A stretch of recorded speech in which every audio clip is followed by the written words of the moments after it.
Hey friends, welcome back to the channel. And today we will talk about why relative luck is so important. And I'd like to know your thoughts in the comments below. But before we begin, if you're new to the channel, don't forget to subscribe to slowly grow your problem-solving mindset and skill set. Now let's get down to business. I've broken this question of why we fail to utilize relative luck for our success into three separate factors. And today we will focus on the second part, or factor number 2, its root causes, and 2 tips to fix these root causes. And so factor number 2 of why we fail to tap into relative luck to become more successful is because sometimes we are very pessimistic and our mindset stops us from taking the first course of action or taking the first step towards the longer or the bigger marathon, right? And to understand this better, let's dive into the first root cause of why we are pessimistic in the first place, which is because of the fact that we often tend to give up even before taking the first shot. Perhaps because of prior failures or past efforts that did not lead to tangible results. And because we didn't see results the last time we put in where we put in a lot of efforts, we tend to become pessimistic over time, right? And we don't feel good about taking the first shot next time.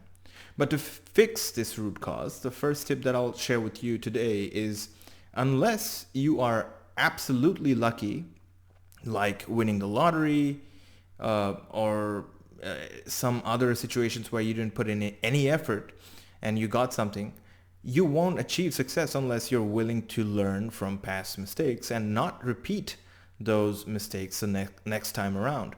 So make a list of things that you have failed in the past, just with yourself. You don't have to share that with anyone. And try to learn what mistakes led to those failures that you wouldn't want to repeat the next time around. And it's important to understand what you won't be able to accomplish, right? Because you won't be a master of anything in the first 100 shots that you take, but you will slowly learn to become better the more shots that you take in your life, right? Now let's look at the second root cause of why we can get pessimistic, which is because of the fact that we are not always lucky to have a support system, which means friends and family who are very supportive of new initiatives that you take. And if you are not supportive, then you can, or perhaps if you're not getting the support that you expect, then you can start to feel less validation for your actions, right?